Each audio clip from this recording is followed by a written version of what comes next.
Buenas noches a todos y a todas. Les saluda Génesis Rivera Carrasquillo, directora asociada de la revista Jurídica.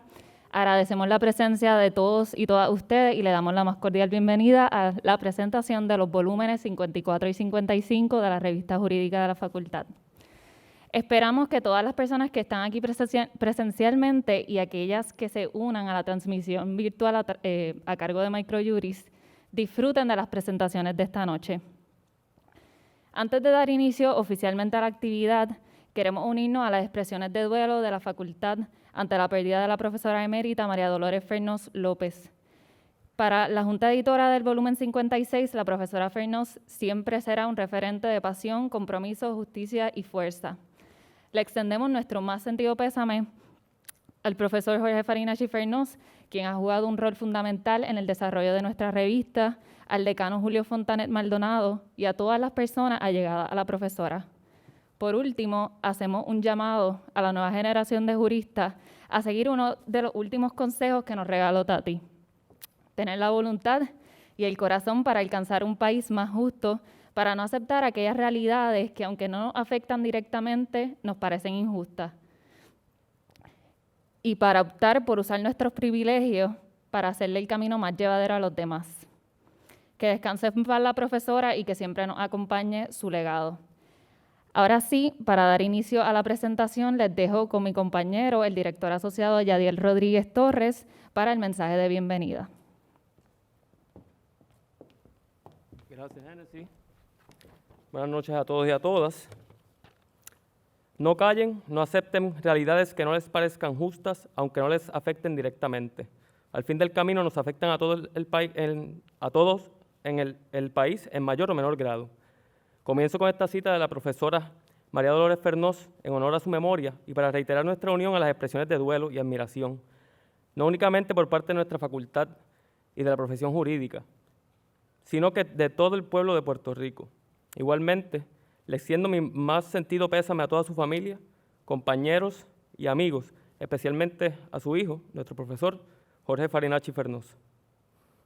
Con esto me presento. Como expresó mi compañera Génesis, mi nombre es Yadier Iván Rodríguez Torres, director asociado del volumen 56 de nuestra revista jurídica. Primero, quiero agradecer a todos y a todas por tomar de su tiempo para compartir con nosotros durante la noche de hoy. Hoy nos encontramos aquí, no solo para presentar los volúmenes 54 y 55 de la revista jurídica de la facultad, sino que también queremos brindar el merecido reconocimiento a todas esas personas que, de alguna manera, participaron en el proceso de publicación de estos. Reconocemos su trabajo, esfuerzo y dedicación en el desarrollo de los mismos, así como su extraordinaria contribución al enriquecimiento de nuestro ordenamiento jurídico. Por un lado, resaltamos la labor de las juntas editoras que lideraron la revista y el proceso de publicación durante los años 2019 hasta el 2021, así como la dedicación de los redactores en sus trabajos de investigación y análisis jurídico, el trabajo de los editores en la revisión de los artículos a ser publicados y la excelente planificación y ejecución de las actividades de la revista por parte del cuerpo de colaboradores. También valoramos la confianza de todas las personas que sometieron sus artículos para publicación en nuestra revista jurídica. Su aportación fomenta el intercambio de ideas, debates y discusión de temas de alto interés jurídico y social. Además, no podemos olvidar agradecer a las personas que, aun cuando no participaron directamente, se encuentran presentes en la noche de hoy. Su presencia resalta la importancia de apoyar y promover la misión y visión de la revista jurídica y de forma directa sirve para motivar a otras personas, estudiantes o profesionales de la profesión, a crear artículos con alto impacto en la comunidad jurídica. En fin, la labor de todas estas personas refuerza la posición de la revista de la Universidad Interamericana como una de las publicaciones más prestigiosas en la comunidad jurídica de nuestro país. Con esto, además, se promueve el desarrollo del pensamiento crítico y el conocimiento jurídico con el fin de contribuir al estudio y entendimiento de nuestro sistema de derecho. Sean todos oficialmente bienvenidos a la presentación de los volúmenes 54 y 55. Muchas gracias.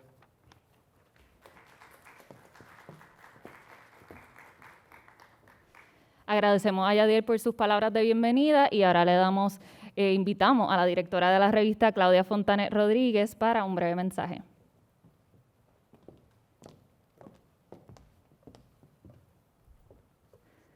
Saludos a todos. La verdad que es un privilegio poder tener esta oportunidad de elogiar el trabajo que han hecho juntas anteriores. Gran parte de quienes somos como junta editora es gracias al legado que nos han dejado, ya sea por los PowerPoints de citación, ya sea por el OneDrive que nos facilitó tanto este proceso, o ya sea por el énfasis que le dieron a las redes sociales y asegurar que el derecho fuese accesible para todas las personas. Somos productos del legado que ustedes dejaron y por eso nos pareció tan importante elogiarles esta noche. Por otro lado, quería hacer un énfasis en la importancia de las revistas jurídicas. En las facultades de Derecho se le conoce como, a veces se dice que son como laboratorios, porque pues tenemos la oportunidad de investigar lo que nos apasiona. A veces vemos una noticia que nos disgusta y eso nos provoca a escribir un artículo y al día de mañana ese escrito puede provocar que se crea una ley que le da más derecho a las mujeres. Esa es la gran importancia y el efecto que pueden tener las revistas jurídicas. A veces estas revistas surgen de las ideas abstractas que puede tener un estudiante porque piensa que tal vez el derecho no es justo, no es correcto y se atreve a retar la normativa existente, aunque pues, el Tribunal Supremo tal vez no esté de acuerdo con las posturas que pueden tener esos estudiantes. Pero como dijo la profesora María Dolores Fernós, el que no lucha ya perdió. Así que recargo la importancia de las revistas jurídicas en la Facultad de Derecho y también le agradezco a las juntas anteriores del volumen 54 y 55 por su ejemplo, por el trabajo que dejaron para las próximas juntas. Y así que espero que disfruten esta noche que le dedicamos a ustedes y que hemos preparado para ustedes y para todas las personas que aportaron este volumen. Así que buenas noches y a la Junta de Editores, bienvenidos nuevamente a su casa.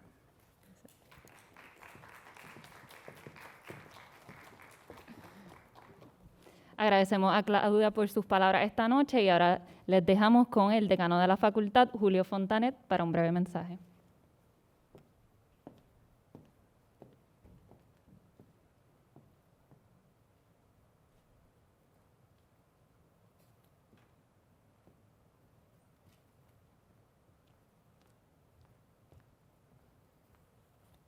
Buenas tardes a todos, todas y todes. Debo comenzar felicitando a las juntas editoras del 2019 a 2020 y 2020-21, bueno, y 21 y 22. Ahí está, compañeros y compañeras, ahí está su trabajo, ahí está su legado. Muchas gracias de esta comunidad universitaria. Debo también agradecer al profesor Farinacci, que fue asesor de esas juntas, que ha estado siempre vinculado a todo lo que son las producciones en las revistas en esta facultad, al profesor Carlos Ramos, que también lleva años dándole apoyo a la revista jurídica, y a la profesora Esther Vicente, que estoy consciente de que esta última junta les tiene mucho aprecio por todas las horas dedicadas en ese menester. En este breve saludo, pues siempre uno piensa que puedo decir de manera precisa, concreta, que sea pertinente a lo que estamos haciendo. Típicamente uno piensa en resaltar la importancia de la revista jurídica en una facultad de Derecho, pero creo que lo que me ha antecedido en el podio lo han destacado. Pero déjeme enfatizar en algo. Muchas personas piensan erróneamente que la función fundamental de una facultad de Derecho es enseñarle doctrinas legales a sus estudiantes y desarrollar destrezas y aptitudes para el ejercicio de la abogacía. Y bueno, claro, eso es parte de, pero la función indelegable de una facultad de Derecho es crear futuros abogados y abogadas que transformen el derecho, que lo transformen, que lo cambien, que lo hagan cada día más justo. Y uno se pregunta cómo se logra eso en la facultad de Derecho. Bueno, en las aulas con los profesores, ahí comienza, pero también, yo diría, en tres aspectos fundamentales. En las clínicas, en los institutos y en sus revistas jurídicas. Particularmente en esta última, es donde existe ese espacio, esa plataforma para pensar, para escribir, para plantear ideas innovadoras, transformadoras, para analizar esa decisión del Tribunal Supremo que se resolvió 5-4 y decir que esa opinión disidente debe ser la opinión mayoritaria en el futuro, de presentar propuestas innovadoras que realmente la naturaleza de un libro, de un texto tradicional, tarda mucho en ser publicado. Es la revista, ese foro constante de discusión de ideas que nutren a los profesores, que nutren a la comunidad, porque también llega a las personas, pero también nutre a los jueces del Tribunal Supremo. Yo recuerdo una vez que Federico Hernández Dento, reciente nombrado al Tribunal Supremo, me comentaba lo importante que habían sido las revistas jurídicas para él en su difícil proceso de impartir justicia a nivel apelativo. Así es que yo creo que es evidente, pero no quiero ser redundante y no quiero hablar sobre eso. Quiero hablar sobre otra cosa muy puntualmente, no se asusten, muy puntualmente, pero que es bien pertinente mencionarlo. Hace poco en una reunión de facultad, Carlos Ramos nos planteaba la importancia de la longevidad. Y cuando uno piensa en la longevidad, obviamente uno piensa primero en ¿qué? En las personas. Y que todos queremos ser longevos, queremos vivir mucho tiempo y queremos también hacer cosas importantes. No sé si ya es una cuestión de mi edad, no sé si le pasa a Carlos, a Efren y a Esther. Yo en los últimos años leo mucho los obituarios, no lo hacía antes, y analizo la fecha de nacimiento y la fecha en que la persona fallece. Y uno se plantea, esa fue una persona longeva. Planteo también que hay veces donde hay accidentes, enfermedades que no permiten lograr esa longevidad. Pero uno piensa en la longevidad de los seres humanos primero. Y ustedes recordarán aquel discurso famosísimo de Martin Luther King, un día antes de ser asesinado en Memphis, Tennessee, donde él planteaba que él aspiraba a la longevidad, pero que él había renunciado a ello. Que él había visto ya el Promised Land y que ya su misión estaba hecha. Claro, él sabía por las amenazas de muerte que la longevidad no era una opción para él, salvo que claudicara sus luchas. Y un ser humano que aunque viva externamente y no haga nada importante, todavía puede ser longevo, pero eso no pasa en las instituciones, eso no pasa en las revistas jurídicas. Tienen que ser pertinentes. Esta facultad está cumpliendo este año 60 años de existencia. Esta revista jurídica está también casi llegando a los 60 años. Y uno tiene que preguntarse, ¿qué tipo de institución, qué tipo de revista jurídica logra 60 años? Es una revista jurídica que ha cumplido con su cometido, que ha investigado, que ha creado un espacio para páginas injundiosas, para planteamientos polémicos, planteamientos transformadores de derecho. Y podemos decir que tanto esta facultad como esta revista, con su longevidad, se han hecho pertinentes. Y eso hay que agradecérselo a ustedes, a esas juntas como ustedes, a esas juntas que lo han precedido a ustedes. Y para ustedes nuestro aprecio y reconocimiento, y lo hago extensivo a las juntas previas. Pero también le impone una gran responsabilidad a las próximas juntas. No, tienen que mantener la pertinencia de la revista y los temas que se discuten en esta revista, en estos volúmenes, la injundia en que fueron escritos, el rigor de su escritura, plantean la importancia de esa pertinencia y garantizan su longevidad. Así que nuevamente, a los próximos miembros de Junta, ese es el reto. Es más, esa es su obligación. Pero por el momento, celebremos lo logrado a este momento, que muy bien se lo merece. Buenas tardes a todos y a todas.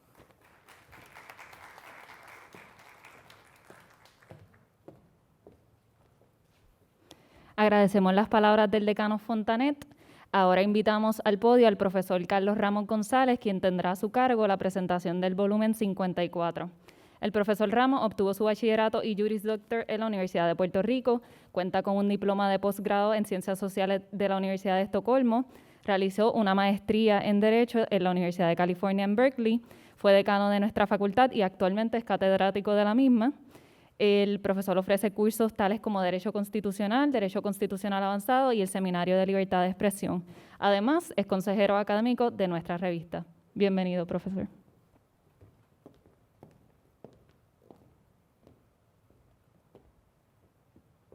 Muchas gracias. Buenas noches, señor decano, señora decana de estudios. Un abrazo espiritual sobre todo a Tati, que está presente con nosotros hoy, como lo ha estado en los últimos años de mi vida y de esta facultad. El buen trabajo que hoy conmemoramos, pues está representado en todo lo que ella hizo, las huellas que ha dejado en esta facultad. Es una noche de conmemoración en un sentido de alegría. Bueno, porque vienen al mundo, ¿verdad?, estos partos con dolor, que son la publicación de cualquier tipo en nuestro país, de todas las revistas jurídicas. Este volumen que me toca presentar y que me voy a limitar, son 21 artículos. 21 artículos. Me voy a limitar a decir sus títulos, los autores, porque ¿qué más podemos hacer? Pero ¿qué menos podemos hacer después que le da a uno tanto trabajo? Que el día de la presentación por lo menos no sepamos el título y el nombre. Y algún brevísimo comentario de segundos. Este volumen, el número 54, estuvo dirigido por Derlim Rodríguez Malavé. Yo no sé si Derlim está aquí. Por Aracelis Burgos Reyes, Juliana Castro Ramos y Yodali Quiñones Colón. Dicen que este es un volumen pandémico en los momentos complicados de todo, y por eso no se había podido publicar. El número 1, desde muchos puntos de vista, es un poema, porque es un número muy original que tiene artículos de derecho y artículos de literatura. Y que yo creo que por primera vez, sin duda, en la historia de nuestra revista y quizás de las revistas jurídicas en Estados Unidos, el mensaje editorial es un poema. Que ojalá pudiese leérselo, pero y no es largo. Un poema bellísimo que termina haciendo alusión a la pandemia. Y yo creo que eso fue una creatividad extraordinaria. Recuerdo cuando se lo plantearon, que a veces tenían dudas si lo podíamos hacer o no. Yo decía, pues por supuesto, eso y mucho más yo creo que van a poder hacer. Ese volumen que comienza con un poema, inmediatamente tiene una advertencia, una nota aclaratoria que se repite en los 3 números.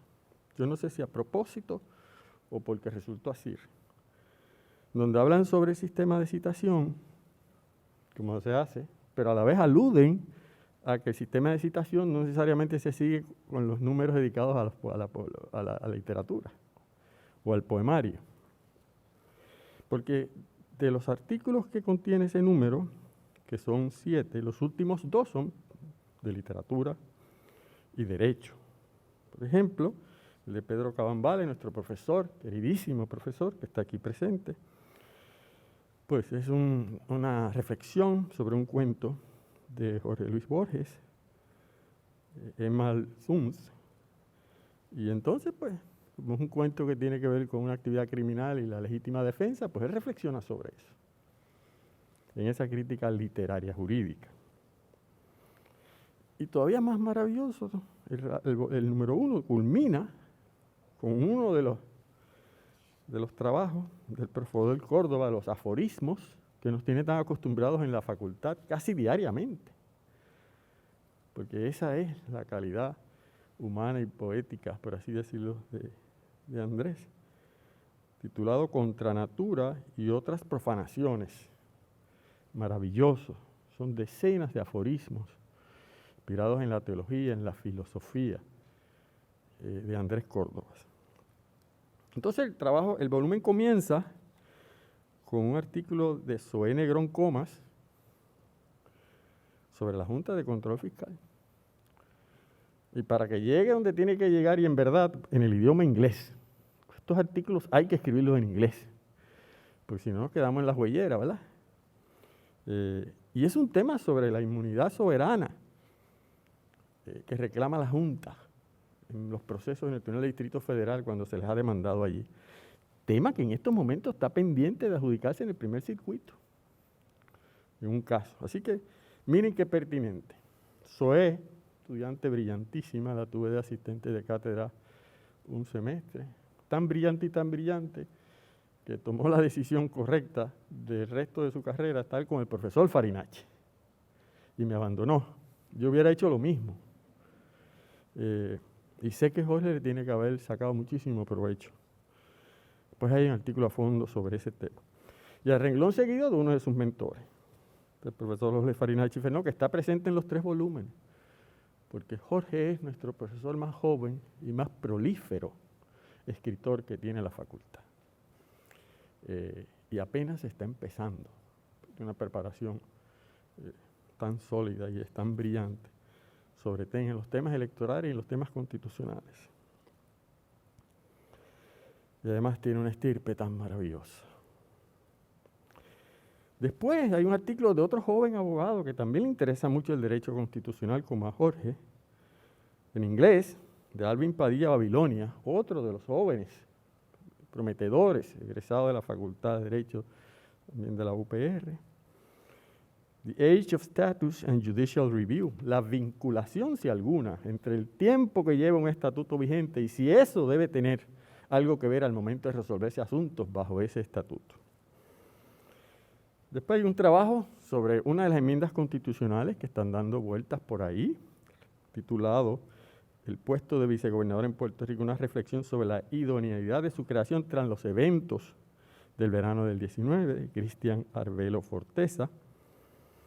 Después hay un trabajo de derechos humanos en inglés, que estoy seguro que de hecho está mencionado, que la profesora Annette Ramírez siguió muy de cerca, titulado The Time for United States to Start Complying with Human Rights Treaties on the Self-Execution Treaty Doctrine, la teoría de que las convenciones de derechos humanos deben ser autoejecutables. En inglés otra vez, para que llegue donde tenga que llegar. Yo siempre he insultado a los compañeros y compañeras de la revista que mientras puedan, incluyan trabajo en inglés. Porque estamos en estos sistemas de informática y para que nos citen, en donde muchos sitios queremos que nos citen, pues a veces tenemos que escribir en inglés. Los últimos 2 trabajos, pues ya se los mencioné, de literatura. Pues ese es el número 1. Ven que es una joya, es una maravilla, con unos autores extraordinarios y unos temas de una pertinencia increíble. ¿Okay? El próximo volumen, ¿están poniendo ahí los títulos? No, porque si no hubiesen visto el poema. Qué pena, debí traer el poema. Está otra vez repetido a propósito del poema, en cada uno de los números. El número 2 es un volumen cuyos primeros 3 artículos giran sobre un libro de varios que ya ha publicado el profesor Jorge Farinacci Fernós, la presentación que hicimos de ese libro, las normas de hermenéutica. Sobre el tema de las normas de hermenéutica, el libro se titula Hermenéutica puertorriqueña, cánones de interpretación jurídica, que es una obra extraordinaria de Jorge, sobre la cual el país nunca ha reflexionado y pocas veces enseñamos en las escuelas, quizás porque no teníamos un texto, ya lo tenemos. Y entonces, pues en esa presentación estuvo la jueza, la ex jueza Liana Fiolmata, entonces se publican sus comentarios, y entonces estuvo este servidor donde aparecen unas líneas que pronuncié sobre el particular. Próximo tema, Jessica Velázquez Sotomayor, sobre justicia terapéutica, la ruta para hacer la promesa constitucional de rehabilitación criminal en Puerto Rico. Pues la justicia terapéutica es de los temas más fundamentales hoy día para repensar la manera como se resuelven los asuntos en los tribunales. Próximo artículo, de Delcy Correa Cordero, una de las estudiantes de toda la vida favoritas del profesor Ramos, por muchas razones. Quiero muchísimo también a Leslie, que está aquí hoy, creo. La vi ahorita, nos saludamos de momento, está al frente. Y claro, y Leslie, otra estudiante brillantísima, escribiendo sobre las criptomonedas y su tributación en Puerto Rico. Así que si usted quiere por lo menos tener una idea de qué es eso, que a mí me da mucho trabajo entenderlo, pues ya tiene un buen artículo aquí para iniciarse. Hay un trabajo crítico interesante de Christopher Santiago Contreras sobre las escuelas charters en Puerto Rico, su necesidad y constitucionalidad. Eso está ahí, cada vez va a venir más presente el tema, necesitamos tener reflexión sobre eso. Y el último artículo, como presagiando, ¿verdad? Es un artículo titulado La vacunación de menores en Puerto Rico. ¿De dónde se sacan esta junta tan creativa y tan visionaria de que esto iba a ser un tema tan pertinente? Un análisis del poder de razón de Estado y el derecho de los padres y las madres sobre sus hijos e hijas. Y ahí hay un punto de vista de Silvianet Luna Anavitate. Imagínense ustedes si ese es un número, es o no una joya importante en el acervo de la literatura jurídica del país. Ya he mencionado dos números que para mí ya son de por sí dos números extraordinarios. Por eso es que en la Junta actual tenemos un reto bien grande, porque tenemos que estar a esa altura que han estado esos volúmenes históricamente de nuestra facultad y sobre todo los que estamos reseñando hoy. En tercer lugar, el número 3, pues comienza en inglés con otro artículo, pero esta vez de promesa y de la Junta de Control Fiscal, de Derlín Rodríguez Malavé, estudiante que también fue mi asistente de cátedra, brillante, que en su análisis incorpora ya muchas de las metodologías sobre las cuales el profesor Fernós ha estado publicando y enseñándonos en la facultad, y ya notamos cómo va impactando los trabajos de nuestros estudiantes. El segundo es un trabajo del profesor Farinacci Fernós sobre un tema que él ha estado estudiando formalmente, A Survey of Comparative Methodologies, The Constant Presence and Silence Rise of Intent and History in Constitutional Adjudication. También en inglés para que llegue donde tiene que llegar. Y después tenemos un artículo que presumo que fue un presagio a lo que después fue su libro, de un trabajo fundamental vinculado a la cláusula de confrontación y una crítica al trabajo de Crawford, del caso de Crawford versus Washington, que celebra sus 15 años, se llama El quinceañero de Crawford versus Washington. Una mirada al pasado y al presente de la cláusula de confrontación en los Estados Unidos. Que otro, pues no puede ser otro que nuestro decano y catedrático, y profesor de esta materia y que ha publicado ahora un libro sobre eso, donde hace una reflexión profunda sobre este tema. Y este hay que hacerlo en español, porque este es para el nuestro supremo, ¿ves? Para que entiendan inglés. Que si le da trabajo en inglés, pues Julio se lo está poniendo en español, para que lo capten bien. El próximo artículo de otro estudiante, de mis favoritos también, que fue mi asistente de cátedra, William Castillo Rivera, en un tema de actualidad fundamental, sobre todo por el tema de la equidad, sobre todo de género en nuestro país, la afiliación voluntaria en las familias homoparentales. ¿Y qué quieren más pertinente que eso para trabajar ese asunto tan vital para nuestra comunidad? Próximo es un trabajo de Marieli Colón Cortés, de Derecho Laboral. Estoy seguro que de alguna manera el profesor Charles Seno los tiene que haber impactado a Marieli para escribir sobre el impacto de la nueva reforma laboral, sobre la figura del contratista independiente y la presunción de incontrovertible. Después hay un artículo de Saicha Martínez Abreu, La expresión del gobierno en las redes sociales, la nueva defensa de los altos funcionarios del gobierno. Trump, digo, eso lo añadió, que está en estos momentos discutiéndose. ¿Tiene o no libertad de expresión las personas en los poderes públicos? Y por supuesto que la tiene, pero ¿dónde se separa la línea entre su comunicación oficial y su libertad de expresión? Ese es el trabajo de Saicha. Y finalmente, un tema también importantísimo para los derechos de los acusados, que nuestro decano y el Proyecto Inocencia en esta facultad trabaja desde otra perspectiva, porque este es de la perspectiva del Estado que quiere obligatoriamente tomar muestras de ADN. Nosotros las tratamos de conseguir para sacar gente de la cárcel, el Estado las quiere para meter gente además a la cárcel y vigilarnos a todos eternamente. Pues Jonathan Gordon de Jesús tiene un trabajo, la inconstitucionalidad de la toma de muestras de ADN a un imputado de delito en Puerto Rico. Pues eso, nada más y nada menos, es un artículo, son los artículos de esta revista. Y concluyo Con la cuarta prosa del poemario, del poema, con que comienzan cada uno de los volúmenes. Yo solamente leo esa partecita, pues no me puedo ir sin leer un pedacito del poema. Y el derecho, para los anestesiados, quizás es quimera. Se adapta si lo permiten unos pocos, mientras muchos lo ruegan. ¿Qué clase de volumen? Los invito a que lo lean, lo impriman, lo pidan. Desgraciadamente o agraciadamente está disponible digitalmente. No lo tenemos físico todavía. Estamos en esa brega de cómo logramos las dos cosas. Ahora tenemos lo más importante, que esté digital. Ojalá llegue el momento donde podamos tenerlas las dos a la vez. Buenas noches.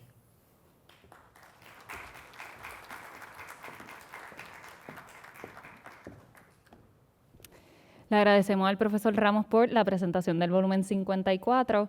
Ahora quisiéramos invitar a la tarima a la Junta Editora del volumen 54 para hacer la entrega de un obsequio y tomarnos unas fotos rápidamente.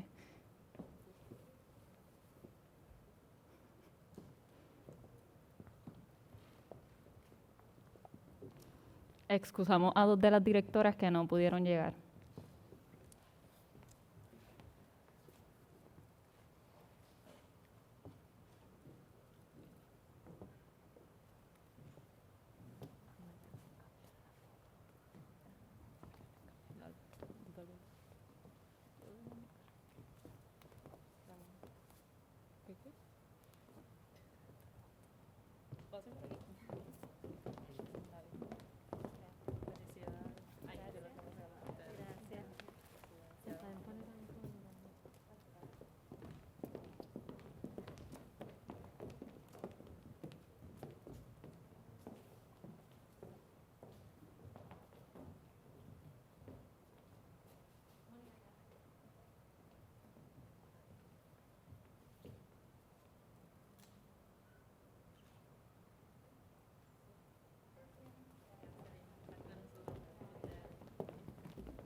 Nuevamente le agradecemos a las directoras de la Junta Editora del volumen 54 por estar aquí y las felicitamos por su labor.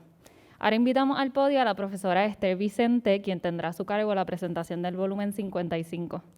La profesora Vicente obtuvo su bachillerato Juris Doctor en la Universidad de Puerto Rico, tiene una maestría en Derecho de la Escuela de Economía y Ciencias Políticas de Londres y un doctorado de la Universidad de Londres. Actualmente es catedrática de nuestra facultad, donde ha ofrecido cursos tales como Derecho Constitucional, Derecho de Familia y Derecho de Sucesiones. La profesora Vicente también es consejera de esta revista y se ha destacado por su trayectoria en temas de feminismo y de violencia y equidad de género. Bienvenida, profesora.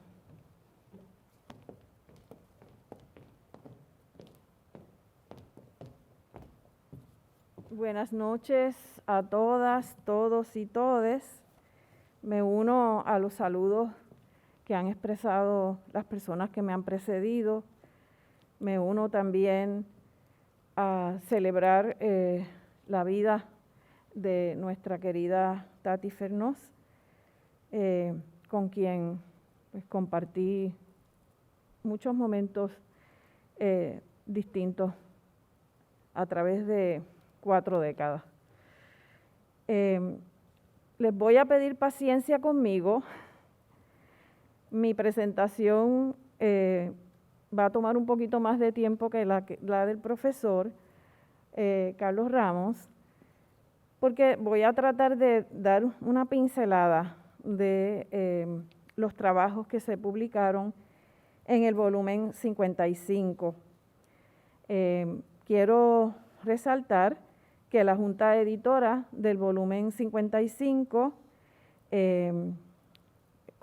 contó con William André Castillo Rivera como director, José Carlos Martínez Valdivieso, director asociado, Saicha Martínez Abreu, directora asociada, Christopher Santiago Contreras, director asociado, y le apoyaron 3 compañeras editoras, Jessica Velázquez Sotomayor, Marieli Colón Cortés y Silvianet Luna Habitate. Los consejeros del volumen 55 fueron los profesores Carlos Ramos González y Jorge Farinacci Fernós. El volumen 55, como el anterior, el que se acaba de presentar, consta de 3 números en los que encontramos artículos de sumo interés y actualidad sobre diversas materias de derecho civil y derecho constitucional y algunas pues, de derecho penal en su integración con el derecho constitucional. Hay 2 eventos que permean los artículos de los 3 números. La pandemia del COVID-19, por un lado, y el CODCIB 20, nombre con que el profesor Luis Rivera bautizó el producto de la reforma del Código Civil que se aprobó en junio de 2020 y entró en vigor el 28 de noviembre de ese año. Y digo que esos 2 eventos permean los 3 números porque en prácticamente todos los artículos se hace referencia a alguna de las figuras incorporadas en el Código Civil 2020, en el CODCIB 20, y la pandemia porque en varios de los artículos se analiza la situación creada por la pandemia en el país y el impacto que ha tenido en diversos aspectos, entre ellos sobre los derechos constitucionales.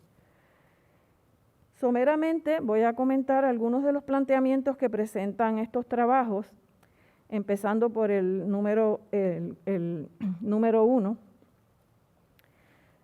Comento que el artículo de William André Castillo Rivera, titulado Una propuesta sucesora para las relaciones de hecho en Puerto Rico, ofrece una definición de las relaciones de hecho que va más allá de la relación de pareja e incluye las madrastras, los padrastros, como le llama el autor, y las personas que deciden compartir su vida sin pues, necesariamente compartir como pareja o comportarse como una relación similar a la de los cónyuges. Hace un recorrido sobre el desarrollo histórico en nuestro ordenamiento jurídico sobre las relaciones de pareja y especialmente las uniones de hecho, y luego menciona cómo se atendió en el Código Civil 2020 la figura de las relaciones de hecho. Menciona que solamente se reconoce en el Código 2020, se reconocen las uniones de hecho civiles que se establezcan en otras jurisdicciones entre personas que no estuvieran domiciliadas en Puerto Rico, pero no se reconocen las uniones de hecho en el país ni se les reconocen derechos sucesorales a los participantes. Por otro lado, el Código sí permite las adopciones por una pareja de hecho de los hijos de su pareja y las adopciones conjuntas por miembros de una unión de hecho. Por lo tanto, plantea que quedó muy corto el Código Civil 2020 y que las disposiciones constitucionales sobre la prohibición del discrimen por condición social, el debido proceso de ley y la igual protección de las leyes, y un análisis comparado que hace de legislación en otros países, sustentarían el ampliar los derechos que se incluyeron en el Código para las uniones de hecho de pareja y también ampliar los derechos sucesorales para las personas que coinciden en relaciones de hecho, pero que no son biológicamente parientes biológicos. Me parece una recomendación sumamente interesante en un momento en que en nuestro país las familias son diversas. Por otro lado, Vanilés Santiago Rivera tituló su artículo ¿Con quién se queda el perro? Y hace un análisis de la guarda de animales en casos de separación o de divorcio en Puerto Rico. Ella comenta primero hace análisis comparativo también de legislación en otras jurisdicciones sobre las mascotas y comenta que una vez el Código Civil de Puerto Rico les reconoce como seres sintientes o sensibles, entonces procede que los tribunales y en ocasiones los procesos de mediación se utilicen para resolver situaciones relacionadas con las mascotas en cuanto a quién va a tener la guarda o la custodia de las mascotas. Muy interesante, ella propone un esquema basado en, después de mirar la legislación de varios estados, basado en la ley de California. No voy a abundar en todo lo que plantean estos autores y autoras, solamente les menciono porque para llamar la atención e invitarlos a que consulten y lean estos trabajos. Hay 2 artículos de la autoría de Joel Andrew Cosme Morales y Alondra Negrón López, que trabajan con el concepto de la exoneración de responsabilidad contractual en tiempos de pandemia. Fíjense que entonces plantean cómo la cláusula res stantibus debe utilizarse en situaciones como la que estamos atravesando para eximir de responsabilidad contractual, dependiendo obviamente de la naturaleza del impacto que ha tenido o haya tenido la emergencia en las relaciones contractuales.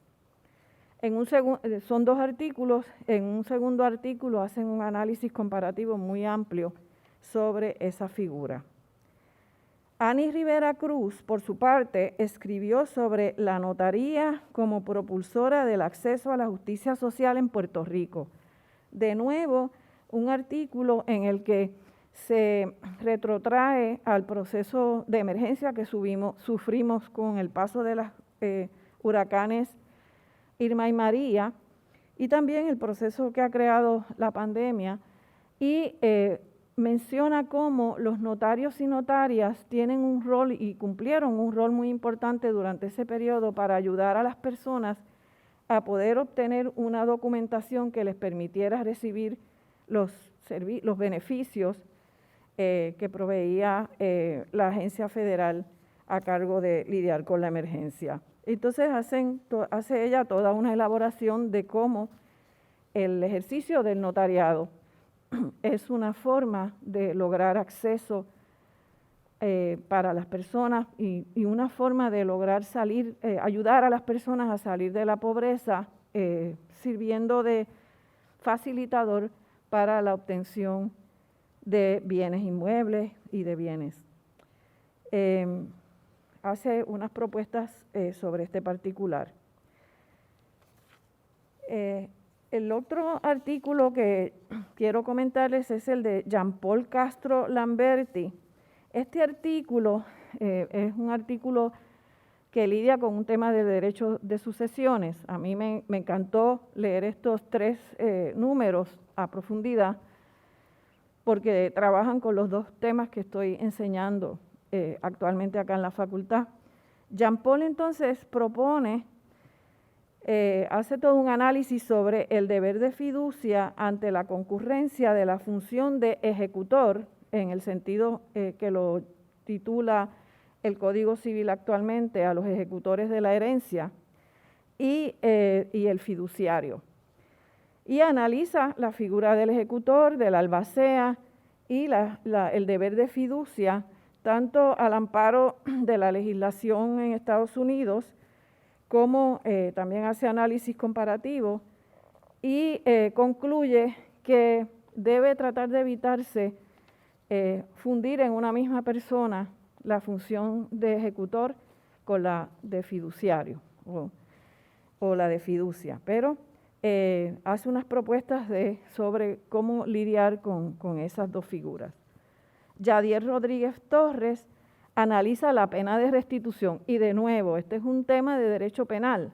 Sin embargo, el planteamiento de Yadier es que se debe reformular la pena de restitución, la conceptualización de la pena de restitución aquí en Puerto Rico para que sea de carácter civil y que afecte el patrimonio de la persona sentenciada de manera tal que su herencia, su sucesión, responda también por la pena de restitución. Como está ahora, como saben, la jurisprudencia del Tribunal Supremo ha dicho que no es parte de las obligaciones de la herencia, pero él plantea que esto debería reformarse.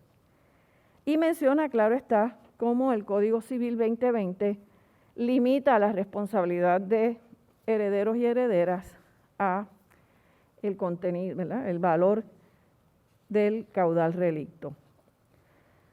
Por lo tanto, no responden con sus bienes privativos, con sus bienes propios.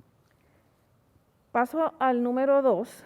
Este número contiene 7 artículos que abordan temas de derecho constitucional. Y 2 de los artículos trabajan temas de género, orientación sexual e identidad de género. Osvaldo Burgos Pérez escribe sobre la prohibición de las llamadas terapias de conversión como un asunto de derechos humanos, expone los procesos que se dieron aquí en Puerto Rico en torno a varios proyectos de ley dirigidos a prohibir el uso de esas llamadas terapias de conversión, que él define como tortura realmente. Explica cómo las organizaciones profesionales de la salud y de la conducta humana y de derechos humanos han calificado esas terapias como violación de derechos humanos y señalan que no son efectivas y además que su propósito alegado no es posible, es la conclusión a la que él llega. Y también contrasta el derecho de las personas a su identidad de género con el derecho de los padres y las madres sobre la crianza de los hijos e hijas. Plantea que el consenso de la comunidad científica ha desacreditado esos procedimientos y que el camino correcto sería garantizar la inviolabilidad de la dignidad humana y prohibirlas. Por otro lado, Claudia Fontanet Rodríguez es autora de un artículo titulado La identidad de género en el deporte universitario y las mujeres transgénero. Aquí tenemos pues 2 artículos que trabajan con temas de orientación sexual e identidad de género. Hay que felicitar a Claudia porque utilizó lenguaje inclusivo para sustentar sus planteamientos. Su planteamiento en este sentido es que es necesario eliminar el binario femenino-masculino en las prácticas discursivas como estrategia para la inclusión, el respeto a la dignidad y a la igualdad. Quiero señalar que al inicio del primer número hay una nota aclaratoria sobre el uso del lenguaje, el manual de citación que deben seguir los autores y que se le permitió a ella usar el lenguaje particular que desarrolló por tratarse de que el tema de su artículo giraba en torno al género y al lenguaje inclusivo, en cierto modo. Mi recomendación sería que enmendáramos el manual o le incluyamos una norma al manual permitiendo el uso del lenguaje como se hizo para el volumen anterior con relación a los trabajos de naturaleza literaria. Pues esto no es un trabajo de naturaleza literaria, pero es un trabajo comprometido con unos cambios muy importantes que tenemos que abordar. Así es que ella analiza cómo el discrimen en el deporte universitario violenta derechos constitucionales, hace una analogía entre el título 9 de la Ley de Derechos Civiles que prohíbe el discrimen por razón de sexo en las instituciones educativas, con el caso Bostock resuelto en el año 2020, Bostock versus Clayton County, en el que el Tribunal Supremo equiparó el discrimen por orientación sexual e identidad de género con el discrimen por razón de sexo, analizando el título 7 de la Ley de Derechos Civiles de Estados Unidos. Entonces ella plantea que el mismo análisis debería aplicar a las disposiciones prohibitorias del discrimen por sexo contenidas en el título 9 de esa misma ley.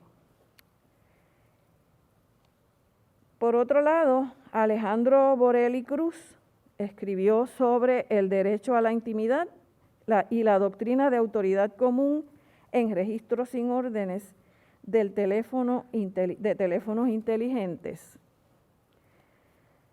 y cómo estos constituyen agravios a la vida privada.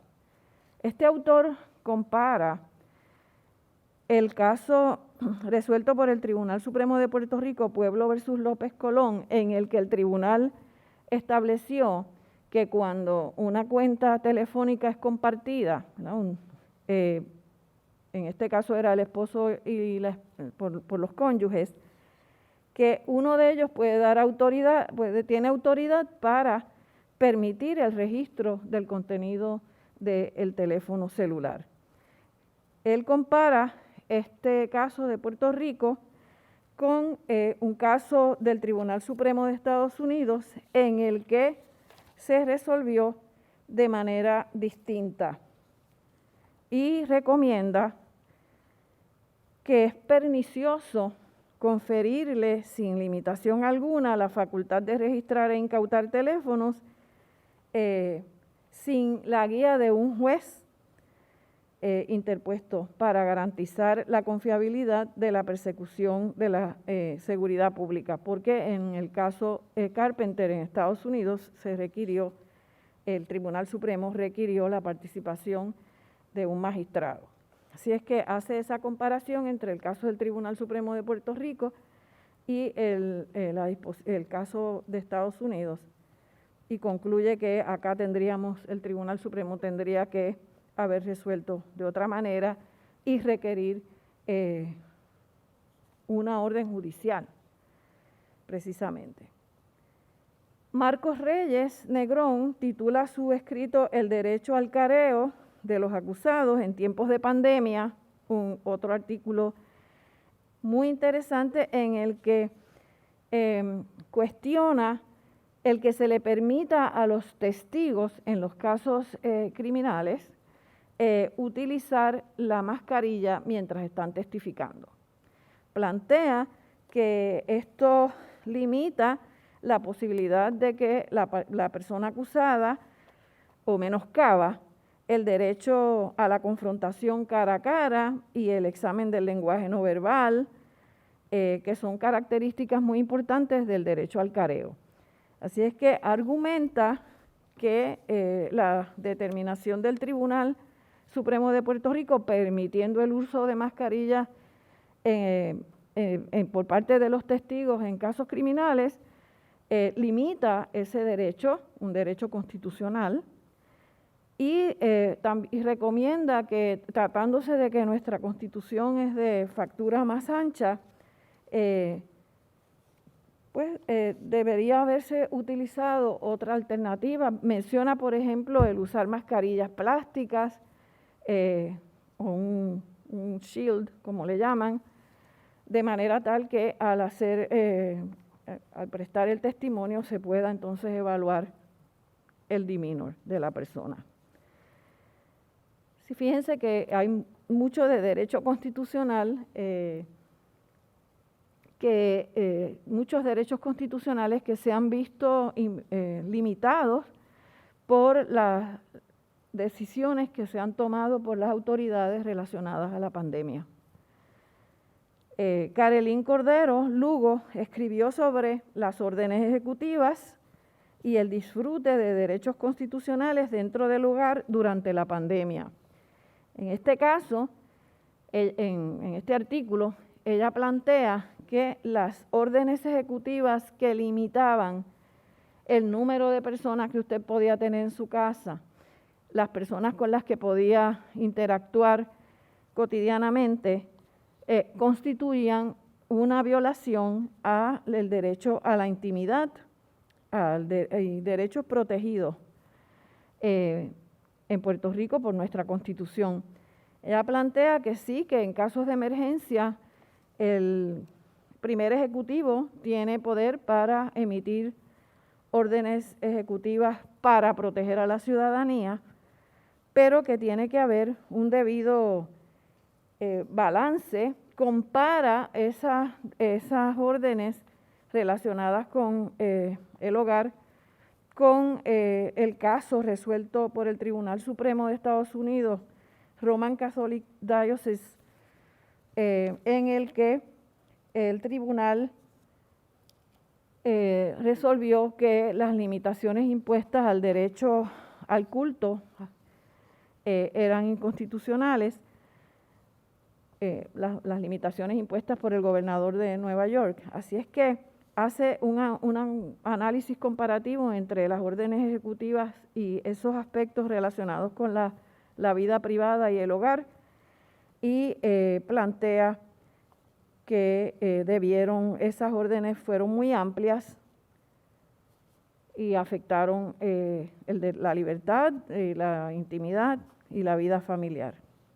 En este segundo número del tomo 50, del volumen 55, el profesor Jorge Farinacci Fernós publicó también un artículo titulado Jurisprudencia del Tribunal Supremo de los Estados Unidos 2019 al 2020, y analiza 15 decisiones de ese tribunal que entiende que tienen impacto en Puerto Rico. Las decisiones que analizó tratan sobre derechos reproductivos, derechos de las diversidades sexuales, refiriéndose al caso Bostock, derechos de los acusados y temas sobre la religión y la Constitución. Por otro lado, pues también menciona que el Tribunal Supremo, en uno de los casos analizados por el compañero, validó el colonialismo en Puerto Rico. Alexandra Marie Figueroa Miranda, en su artículo Big Brother Started Following You, las redes sociales, la libertad de expresión y el neocarpeteo, analiza cómo el Estado utiliza las redes sociales para carpetear, vigilar, y menciona varios casos, varias situaciones confrontadas por personas de Puerto Rico que a raíz de expresiones colocadas en las redes sociales fueron citadas por el departamento, la unidad de crímenes cibernéticos, algunas de ellas puestas en riesgo de ser procesadas. Entonces, este artículo sobre las redes sociales es como precursor del número 3, en el que varios de los autores también analizaron el impacto de las redes sociales en la vida contemporánea, pero en este artículo de Alexandra Marie, ella hace una crítica a cómo el Estado violenta la libertad de expresión al utilizar, buscar o vigilar a través de las redes sociales y para procesar criminalmente o investigar a las personas o crear carpetas. Hay una investigación que hizo la Comisión de Derechos Civiles sobre ese proceso, muy interesante, y se publicó un informe que está disponible. Sin embargo, paso al número 3. En el número 3 también tenemos 7 artículos y también varios de los autores y autoras atienden el tema de las redes sociales. Sin embargo, 2 de los artículos miran el uso, digamos, ilegal que se hace de las redes sociales en ocasión, por ejemplo, como nos dice Mónica Agosto Piñeiro, ella en su artículo, como digo, presenta otra perspectiva. Ella analiza el delito de online grooming conforme a la legislación de Puerto Rico. ¿Qué es online grooming? Es un proceso de acercamiento a menores de edad para ganarse su confianza, crear una relación emocional y entonces poder abusar sexualmente de los menores o explotarlos, ¿verdad? Y me menciona el delito estatuido en legislación de Estados Unidos y también en legislación aquí en Puerto Rico. Así es que ella también analiza ese delito de grooming desde la perspectiva del derecho internacional o de informes publicados por organismos internacionales. Y concluye que aunque existe la ley, según lo que ella investigó, hace falta capacitar a los funcionarios del orden público para que la implanten adecuadamente, cosa que pasa con toda la legislación que tiene que ver con situaciones de violencia y de abuso de género. Génesis Rivera Carrasquillo publica un artículo que también tiene que ver con el uso de las redes sociales para infringir violencia, titulado Crash Course, Pornografía no consensual, pornovenganza y derecho penal puertorriqueño. Y el objetivo del trabajo de Génesis es exponer, según ella misma nos plantea, los elementos de las prácticas de divulgación de contenido sexualmente explícito que ocurren en el contexto de una relación de pareja y define la pornovenganza y aborda esta pues, como otra manifestación del impacto negativo o del uso negativo de las redes sociales en las sociedades contemporáneas. J. Correa Avilés, en su artículo Nueva Ley de Acoso Laboral y las guías para el sector privado, de nuevo presenta la legislación sobre acoso laboral aprobada en Puerto Rico, las guías elaboradas por el Departamento del Trabajo, confronta la ley con las guías, determina que hay incongruencias. Ella define el concepto acoso laboral desde la perspectiva científica y la jurídica, provee estadísticas y demás, y al final pues nos señala que ante las incongruencias existentes entre las guías elaboradas por el departamento para poner en vigor la ley sobre acoso laboral, ella recomienda entonces un esquema para evaluar las controversias sobre acoso laboral con una lista de preguntas. Muy interesante el trabajo. Charles Seno Santiago, nuestro querido profesor, también publicó en este trabajo, en este número, un trabajo sobre el campo laboral, titulado Precariedad laboral posley de reforma laboral de 2017. Yo creo que este trabajo del profesor debe haber servido de guía para algunas de las medidas que se han presentado en la Asamblea Legislativa recientemente para enmendar esa ley. El profesor argumenta que la Ley de Transformación y Flexibilidad Laboral, que en esa ley la Asamblea Legislativa se excedió en sus poderes, por un lado, y quebrantó el equilibrio que existía en las relaciones laborales, pues previo a la adopción de la ley. Presenta los componentes del derecho al trabajo previos a la ley, ¿verdad? Los derechos que tenía la clase trabajadora, desde los estatutos pertinentes y la Constitución, cuyas varias de sus disposiciones aplican ex proprio vigore.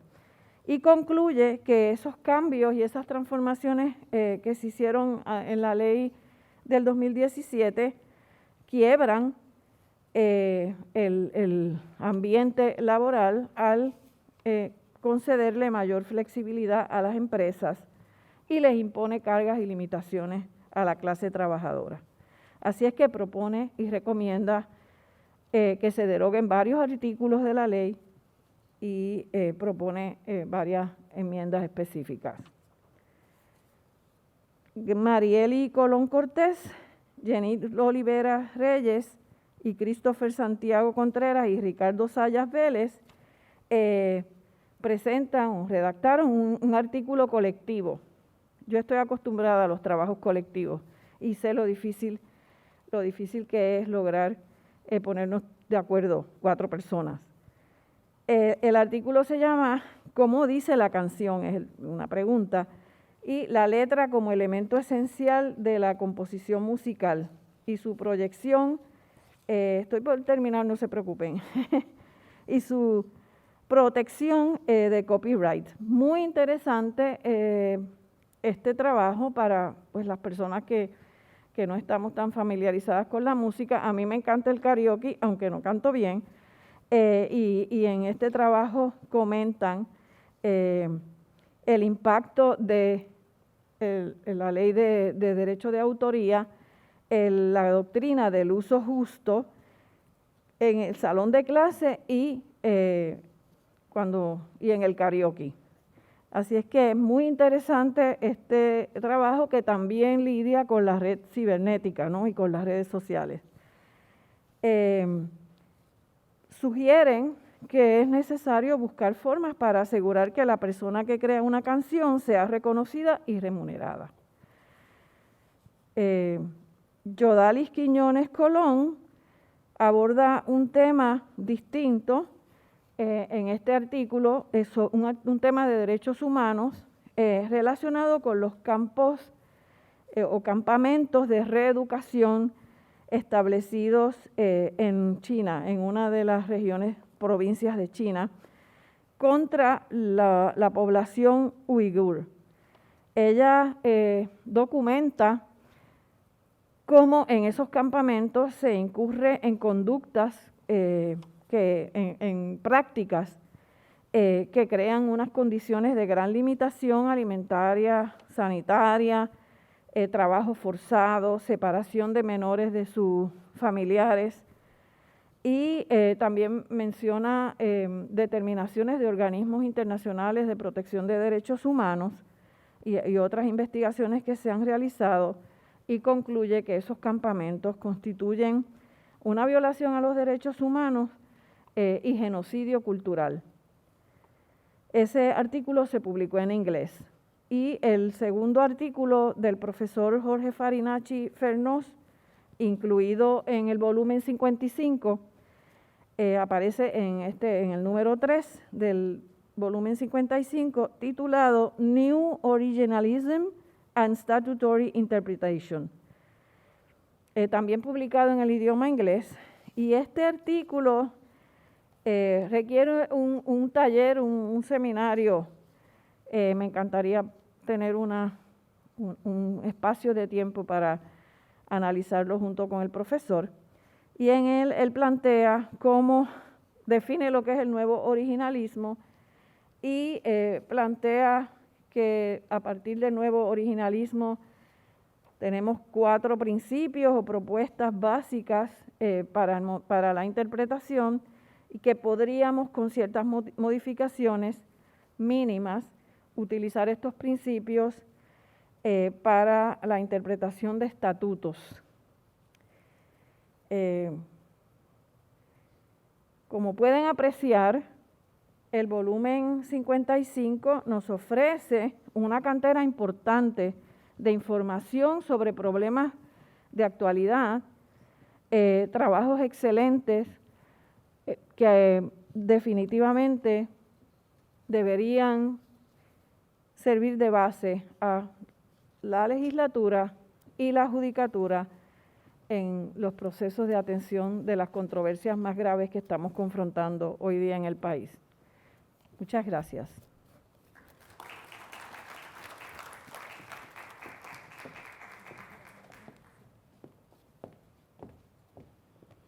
Le agradecemos a la profesora Vicente por su presentación. Ahora invitamos a la tarima a la Junta Editora del volumen 55 para también hacer la entrega de un obsequio y tomarnos una foto.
Nuevamente le agradecemos a la directora y a los directores del volumen 55 por estar aquí hoy y por todos los consejos y ayuda que nos han dado durante este tiempo. Y les felicitamos por su labor. Para el mensaje de despedida, les dejo con la directora asociada, Mónica Agosto Piñeiro.